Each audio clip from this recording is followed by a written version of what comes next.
உலகெங்கிலும் நடக்கும் முக்கிய நிகழ்வுகளை குறுஞ்செய்தி வடிவத்தில் தெரிந்து கொள்ள ஆதன் செயலியை டவுன்லோட் செய்யுங்கள். ஆதன் செயலியை டவுன்லோட் செய்ய டிஸ்கிரிப்ஷனில் உள்ள லிங்கை கிளிக் செய்யவும். அப்ப அவர் கேட்டாங்களாம், நீங்க ஏன் பிஎம் ஆலன்னு? I have my Andhra to take care. ஒரு நாளைக்கு நான் வருவேன். அதனால இவர் பிரதமர்களை உருவாக்கக்கூடிய தகுதி அப்பவே வந்துடுச்சு அவருக்கு. கியா Motors, Isuzu Motors, Pepsi, modulars, Foxconn எல்லாம் அமெரிக்க நிறுவனம் வந்தது. ஏன்னா பில்கேட்ஸோட போன்ல பேசுவாரு. பில்கேட்ஸோட நெருக்கமா நெருக்கம், பில்கேட்ஸோட நெருக்கம். சத்யா நடலால இருந்து சுந்தர் பிச்சை வரைக்கும் சந்திரபாபுவோட மதிக்கிறார்கள். தமிழின் மிக முக்கியமான செய்திகளையும் அரசியல் நிகழ்வுகளையும் உடனுக்குடன் தெரிந்து கொள்ள ஆதன் செயலியை டவுன்லோட் செய்யுங்கள். டவுன்லோட் செய்வதற்கான லிங்க் டிஸ்கிரிப்ஷனில் உள்ளது. ஆதன் நேயர்களுக்கு அன்பு வணக்கம். இன்று நம்மோடு மூத்த பத்திரிகையாளர் திருமிகு பிரகாஷ்யம் சுவாமி அவர்கள் உள்ளார். வணக்கம் சுவாமி சார். வணக்கம். இந்த என்டிஏ கன்வீனராக இருந்து வாஜ்பாயை பிரதமர் ஆக்கியதுல சந்திரபாபு நாயுடுக்கு ஒரு பெரிய பங்கு இருக்கு. என்ன சார் நடந்துச்சு? வாஜ்பாயை வீட்டுக்கு அமிச்சதும் சந்திரபாபு நாயுடு தான். அதே வாஜ்பாயை மீண்டும் பிரதமராக உட்கார வச்சதும் சந்திரபாபு நாயுடு தான். அந்த காலகட்டம் என்ன நடந்துச்சு சார்? அதை பத்தி எங்களுக்காக சொல்ல முடியுமா? அவர் 89 குப்பத்துல போட்டி போட்டு வர்றாரு. தொடர்ந்து கான்ஸ்டிடுவன்சி. யார் முதலமைச்சரா வந்தாலும் எதிர்கட்சி, இவர் ஒன்னு எதிர்கட்சி தலைவராக முதலமைச்சராக இருப்பார். இவர் ஆந்திரா அரசியலில் தவிர்க்கப்பட முடியாதவர் சந்திரபாபு நாயுடு. தவிர்க்கப்பட முடியாதவர். ஒன்னு முதலமைச்சர், எதிர்கட்சி தலைவர், 2 போஸ்ட் தான் அவருக்கு. அந்த அளவுக்கு ஸ்ட்ராங்கா வச்சிருந்தார். அது குப்பம்ல இருந்து 89 தேர்ந்தெடுக்கப்பட்டார். 95 ஃபர்ஸ்ட் டைம் சிஎம் ஆறார். அதுக்கப்புறம் இந்த கூலா நடக்கிறது.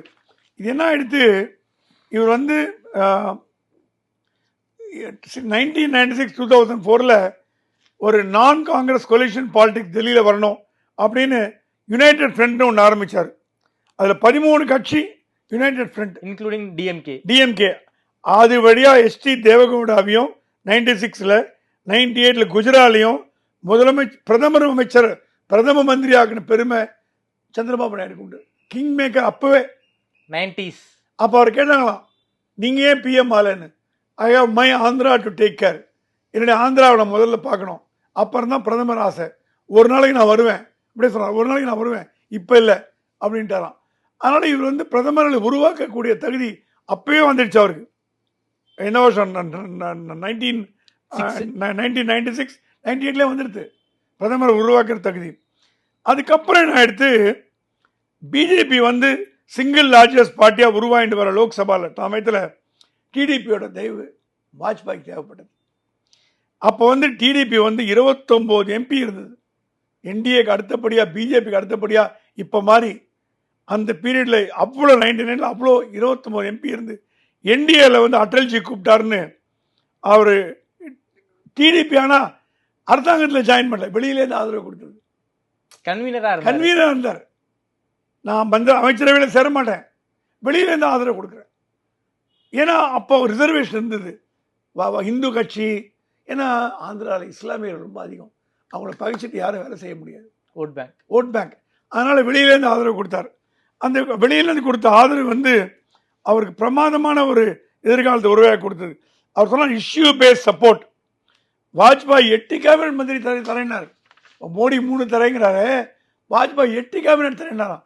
பாபு சொன்னார் வேண்டாம், எனக்கு கேபினட்டே வேண்டாம், வெளியிலேருந்து ஆதரவு தரேன் அப்படின்னு சொல்லி வெளியிலேருந்து ஆதரவு கொடுத்து பண்ணியிருந்தார். இது என்ன ஆயிடுச்சு, இதுக்குள்ள இவர் மீது ஆந்திராவில் கொலைவரி தாக்குதல் ஏற்பட்டது. நக்சலைட் கொலை பண்ண பார்த்தாங்க. இவர் அலிப்பிரி கிட்ட இவர் திருமண நோக்கி பாம் பிளாஸ்ட் பண்ண பார்த்தாங்க நக்சலைட். அது திருப்பதி போகும்போது லேண்ட்மைன் பிளாஸ்ட் 17 கிளேமோர் மைன்ஸ் உள்ள வைக்கப்பட்டது. அது 9 வெடிச்சு சிதறியது. நாயுடு இந்தியாவின் முதல் சீஃப் மினிஸ்டர். நக்சலைட்டால் கொலை செய்ய முயற்சி செய்ய முதல் சீஃப் மினிஸ்டர் இவர் தான். பீப்புள் வார் குரூப் சொல்லித்தான் அவர் வேர்ல்ட் பேங்க் ஏஜென்ட், அமெரிக்காவின் ஏஜென்ட், நான் கொலை பண்றோம் அப்படின்னு சேலஞ்ச் பண்ணி கொலை பண்ண பார்த்து தெய்வம் பழிச்சார். பொழிச்ச உடனே நினைச்சாராம், சரி நம்ம தான் அசாசினேஷன் பொழிச்சிட்டுமே, மக்கள் ஓட்டு போடுவாங்க நினைச்சு அசம்பிளியை முன்னாடியே கழிச்சிட்டார். அந்த தேர்தலில் அவர் தோற்கடிக்கப்பட்டார். எப்படி வழக்கம் போல சிம்பத்தியே வரல. எம்பி போலத்தோடு சேர்ந்து 2004 நடக்கும்போது டிடிபி ஆன்டி இன்கம்பன்சி வேவில் டிஆர்எஸ் அலையன்ஸ் மேஜர் சேலஞ்சாக டிடிபி பாப்புலாரிட்டி மழுங்க அடிச்சிடுது. Telugu Desam party state level, Lok Sabha level 2த்துலையும் டிஃபீட் ஆகி காங்கிரஸ் 175 40 சீட்டும் பிடிச்சிருக்கு. ஸோ ஒன்றும் பண்ண முடியல. ராஜசேகர ரெட்டி சிஎம் ஆகிறாரு. ஆமா, 2009 நாயுடுக்கு இன்னொரு சேலஞ்ச். ராஜசேகர ரெட்டி, சந்திரபாபு நாயுடு. ராஜசேகர ரெட்டி, சந்திரபாபு நாயுடு அந்த இடத்துல சிரஞ்சீவி உள்ள போந்துட்டார். பிரஜாராஜ்யம்னு ஆரம்பிச்சு நாயுடுக்கு டஃப் ஃபைட் கொடுத்தார். நாயுடு தூக்கத்தை எழுந்த நாட்கள் 2009 நாயுடு தூக்கத்தை இழந்த நாட்கள். ஏன்னா சிரஞ்சீவினா சினிமா நடிகர், சுப்ரீம் ஸ்டார். அவர் என்டிஆருக்கு அடுத்தபடியா நிறைய பேர் வந்துட்டு போயிருக்கலாம். சிரஞ்சீவி வந்தது ஒரு தமிழ் ஆந்திரா அரசியல அப்படி தூக்கி போட்டது, மத்திய அமைச்சராகவும் ஆனார். ஸோ அந்த பீரியட் வந்து கொஞ்சம் ஒரு சோதனையான காலகட்டம். 2009 to 14 கொஞ்சம் சோதனையான காலகட்டம். ஏன்னா 2014 பைபர்கேஷன் நடந்தது. ஆந்திரா பிரிக்கப்பட்டது, தெலுங்கானா ஆந்திரா பிரிக்கப்பட்டது. அப்போ அங்கே வந்து சந்திரசேகர் ராவும் இவர் இங்கே வந்துட்டார். இது வந்து அது இல்லாமல் நாயுடு வந்து ஜனசேனா பிஜேபியோட கூட்டணியாக போனார். போயிட்டு 2014 இவர் என்டிஏ கவர்மெண்ட்டில் 2 கேபினட் போஸ்ட் வாங்கினார், 2 ஸ்டேட் மினிஸ்டர் வாங்கினார் என்டிஏ கவர்மெண்ட்டில். அவர் என்டிஏ கவர்மெண்ட்டில் அவர் அங்கம் வச்சா கூட அவர் வந்து வாஜ்பாயோட ரொம்ப நெருக்கமாக இருந்த மாதிரி மோடியோட ரொம்ப நெருக்கமாக இருந்தார்.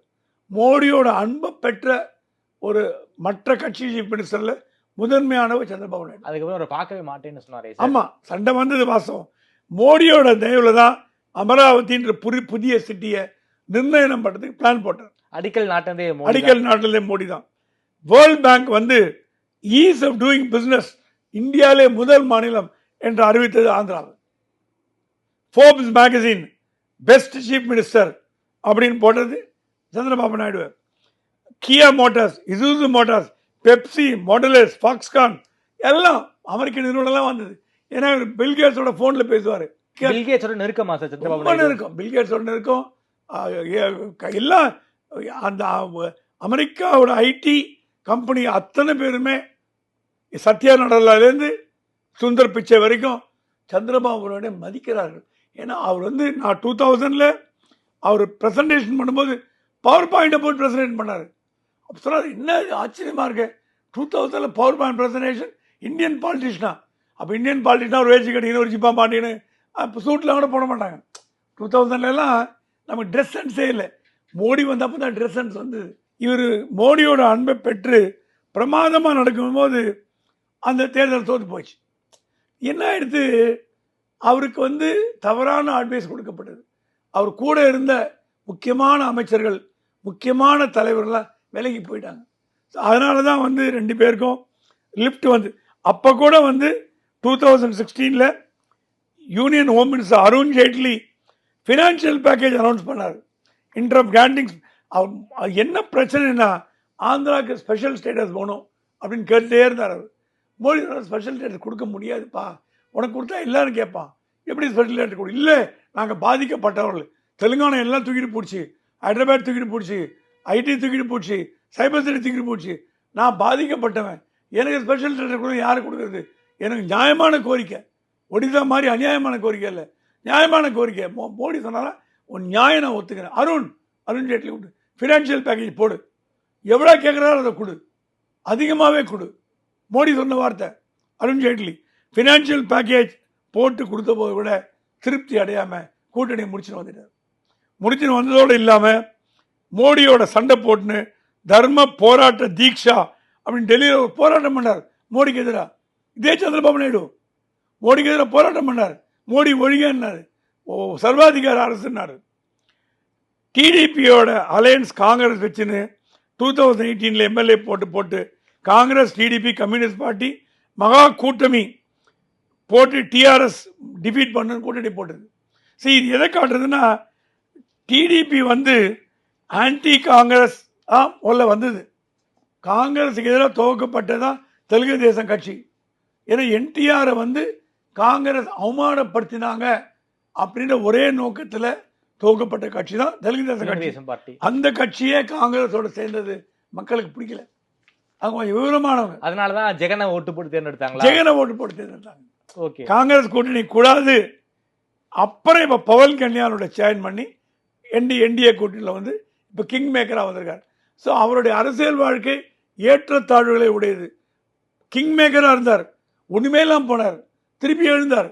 அவர் வந்து ஃபீனிக்ஸ் பறவை மாதிரி அப்படியே எழுந்திருப்பார், திருப்பி அடங்கி போவார். ஓகே சார், ரொம்ப நன்றி சார். குறிப்பாக சந்திரபாபு நாயுடு வரலாறோடு சேர்த்து சமகால அரசியலை பற்றி ரொம்ப விரிவாக பேசியிருக்கீங்க. நேரில் இருந்து நேரம் கொடுத்து பேசியமைக்கு நன்றி சுவாமி சார். நன்றி, தேங்க்யூ.